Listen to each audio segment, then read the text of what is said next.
She whips out on the Dunkin' Donuts table like a little bowl and it has No like, way. yep. Oh my God. You're kidding me. I'm dead serious. No way.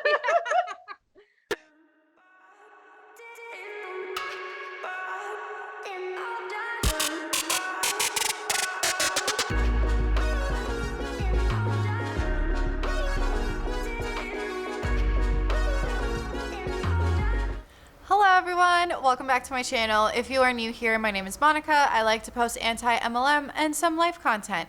In today's video, I'm having a little chat with a fellow anti-MLMer and also content creator here on YouTube. Her name is Jess. She is also a small business owner. I will leave her links below. She's a licensed esthetician, makeup artist, all of that good stuff. So if you have any questions, please go ahead and check out her channel and socials, all that kind of stuff. I do have to make a disclaimer that anything said in this video is for entertainment purposes only and just our opinions.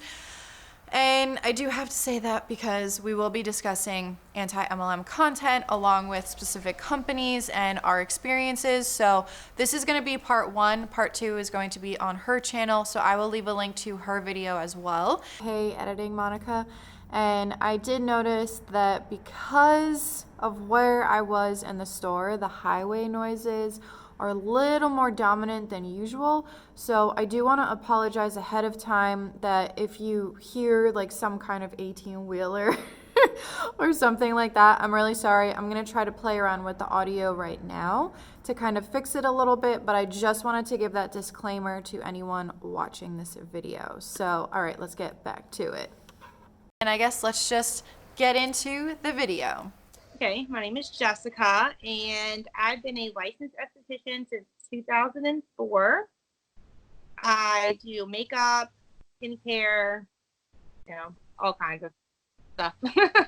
Today, we will be chatting with you, and we'll be talking about the whole small business versus MLM business. Yeah.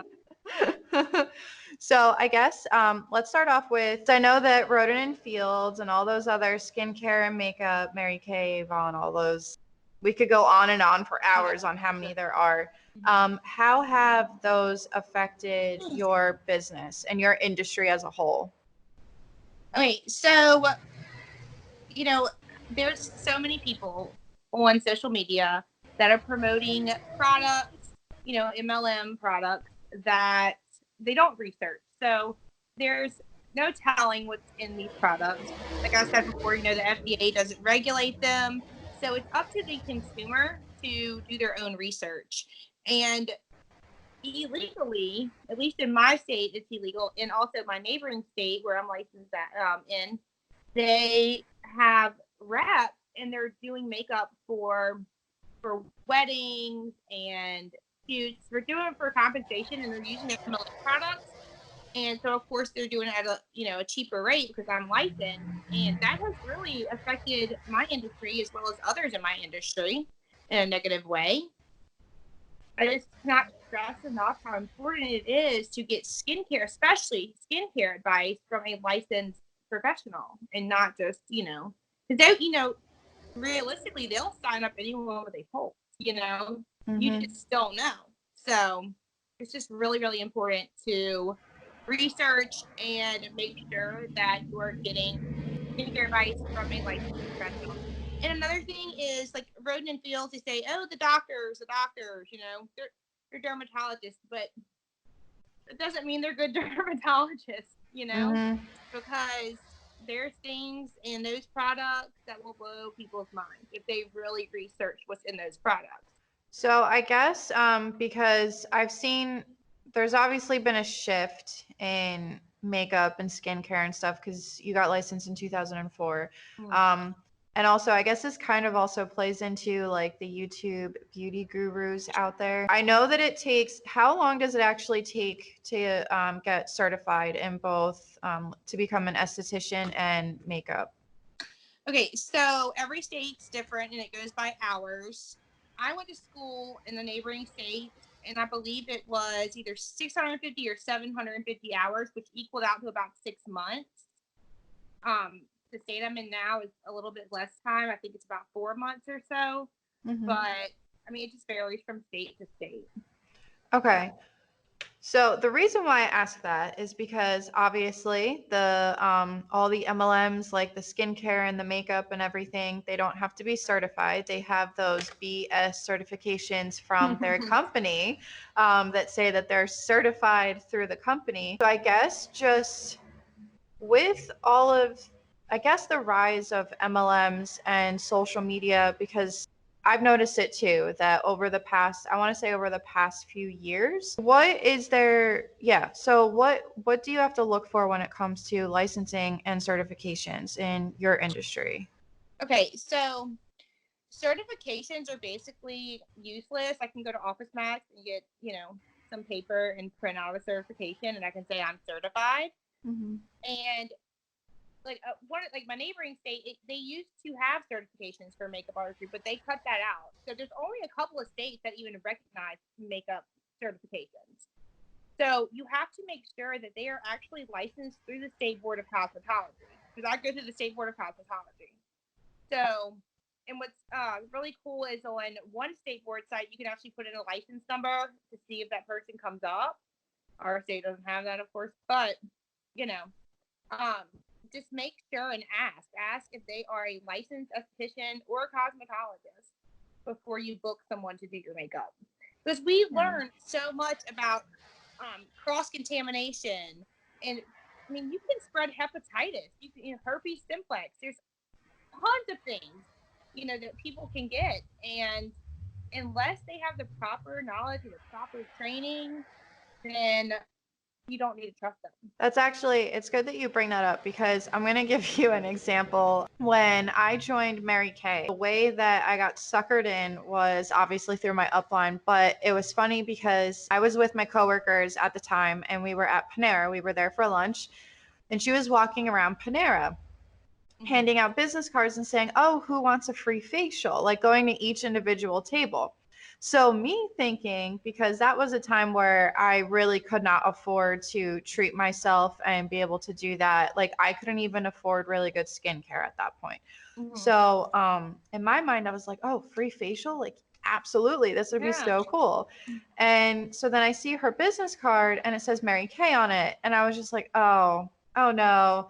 But I gave her a call and because I thought maybe she was licensed, maybe she was a rep but also licensed at the same time, maybe she had her own business. So I called her and she asked me to meet at Dunkin' Donuts. So I thought that meeting at Dunkin' Donuts just to kind of chat about like what she would be doing and then we would go to her place of business. But no, she whips out on the Dunkin' Donuts table like a little bowl and it had No like, way. yep. Oh my God, you're kidding me. I'm dead serious. No way. Oh Whips my out like, gosh. yeah, she whips out this little bowl. She goes to the bathroom, gets some water, and she tells me to take off my makeup with like makeup remover. That is, of course, Mary Kay. And so I took all my makeup off and she was like, all right, well, now we're going to test out the products. I literally in Dunkin' Donuts at a table washed my face with it was so weird and I have no idea how she suckered me into becoming a Mary Kay rep because I honestly I'm not gonna lie, she was a really good salesperson and she has a lot of drive. Like if she had her own legitimate business, she'd be really good at it. Yeah. But like she, Wow. At yeah, Dunkin' Donuts, right in the middle. yep. And I had like That's people looking at me. crazy. It was so weird. And like That the is whole very strange. yeah, Very strange. and the whole time I'm thinking like, okay, how do I know that she hasn't used these products before? Because like I didn't know much about estheticians or anything like that, but I knew enough from going to like getting my nails done and stuff. I knew enough that there is certain protocol, like sanitation wise, Yeah. there is. Yeah. And I was just like stunned, but I mean, this girl could sell ice cubes to an Eskimo. Like Yeah. she so and of course, she signed me up for the biggest starter pack. It was like $2,000. I did it Oh on my Square. gosh. Did it on the Mary Kay credit card. And I have to tell you this because you're a makeup artist too. But so they used to have like these meetings, right? Mm-hmm. And so you had to go to these meetings. I could rarely ever go to them. I tried to go, I think for the first month, I went to like every single one. But then after that, it was just, I got way too busy at work, like my full time job. And so I would go to these meetings, and no joke, the tips that they would give for like how to apply makeup was just so odd. And I had watched enough YouTube videos at the time because this is when like the beauty gurus started to get really big on YouTube. I had watched enough videos to see like this is not how you apply makeup. Wow. But I followed what they said, and but I just thought you'd get a kick out of that because she's Yeah, legit. here's the thing. Yeah. The thing with that is they can give a free facial because they're not taking compensation for it. You Okay. know, so that's how they're allowed to do it. And also, like, let's say you go to a cosmetics counter in the mall, so they're applying makeup in order to sell the product. Mm-hmm. So that's like a loophole, another loophole to where they don't have to be licensed. Okay, so then my question is, because I've seen a lot of those videos on YouTube where people go to like the worst rated makeup artists in their area, which that makes me cringe because when I see like the allergic reactions these people get, I'm just like, I would never do that. Why would you? Because you don't know. Don't But know. so I guess like the question that I have is, I mean, I don't know if you would know the legality of it, but let's say that a Mary Kay rep gives me, she says that she's a makeup artist and she does my makeup for like a special occasion, and let's say I break out into hives or something. So how would someone go about that because they're not licensed? Exactly. So what I would do is get in touch with my local state board of cosmetology and let them know, who Okay. this individual is. And the thing with that, the thing with that is also most of them want you to fill out a notarized form with your name on it. Mhm. So they can use your name, which is bound to create drama. You know what I mean? Yeah. So Yeah. I think that's a reason why a lot of people don't report what they should report. You know, Okay.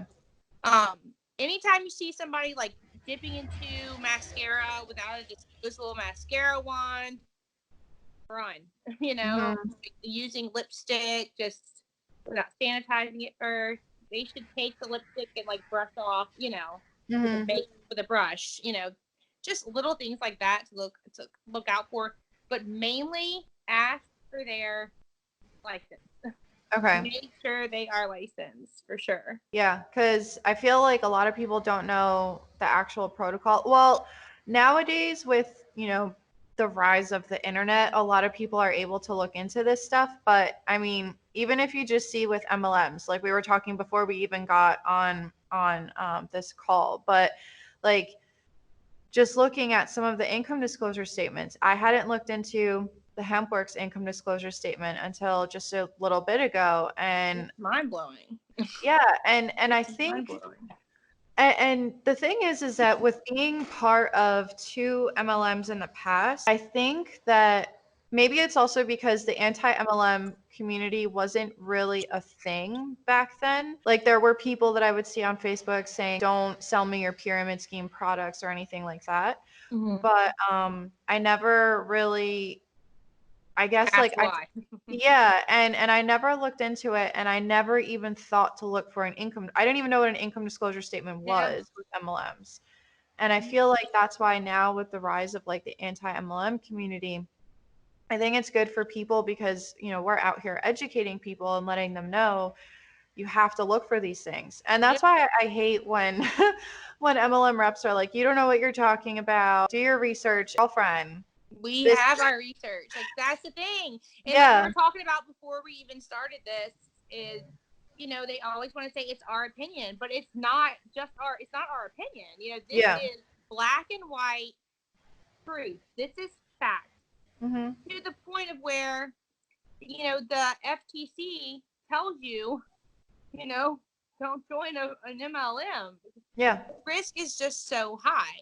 Yeah. And just researching is just like such a huge thing. A lot of people don't read that fine print. Most people don't read that fine print. You know, and that's another thing I don't understand. Like, we're at tax time right now. So when they get, do their taxes, do they see how much they've lost? I mean, I don't know. I don't know why they continue to do it. And it's probably, like we were talking about also the bite model. Kind of like, it's a brainwashing thing. They tell them, they're not working hard enough. They'll get there, but statistically it's impossible to get there. So it's not their fault. I mean, that's victim blaming, because they are victims. And the crazy part too is when I first started talking more openly about being anti-MLM on YouTube in the beginning, I had someone tell me to look into the bite model. And so I looked into it and I stumbled upon the video that the genetically modified skeptic made. And so that's how I stumbled upon it. And then I started looking into it and I compared it to my time with MLMs. And it was eerily just some of the things on the bite model. It was just not everything. There were certain things that didn't really correlate much with at least my experience with MLMs. But I remember seeing the one, I forget exactly which category it's under, but it's talking about, like basically getting rid of like your friends and family who don't support you, that sort of thing. And alienating yourself. And I just remember one of my uplines, it was either an upline or it was just another MLM rep in Beachbody, but my mom has her own set of health issues. And of course, as you get older, you go through a lot more. And so she's on different types of medications. And I remember looking into like Shakeology. And she asked me, can you look into this and can you see if I can even take this? Because I might want to try it. And I never pressured her into it. I remember the upline saying, like, if your friends and family don't support you, then you just need to get rid of them from your life. And it's like, I'm not going to get rid of the woman who birthed me and who raised me. Like, I'm not going to do that. They're just haters. But yeah, there's nothing to hate on, honestly. I mean, look at the income disclosure statements. What are we hating on? Yeah. And even if you are in the top of that top, even if you are making money off of the backs of the ones who are losing it. So it's unethical. So why would you even hate on that too? Yeah. So if you have watched up to here, thank you so much for watching. I hope that you enjoyed this video. Make sure to check out part 2 on Jess's channel. And we have actually planned to meet in person because we are relatively close in driving distance to each other. So stay tuned. There will be another collab in the future with the two of us. And make sure to go show her some love. If you want to support me anymore with this channel, make sure to hit like, subscribe, support me on Patreon, check out my merch, and I guess that's it. I'll see you guys next time. This is Monica reporting to you live from a highway. Bye.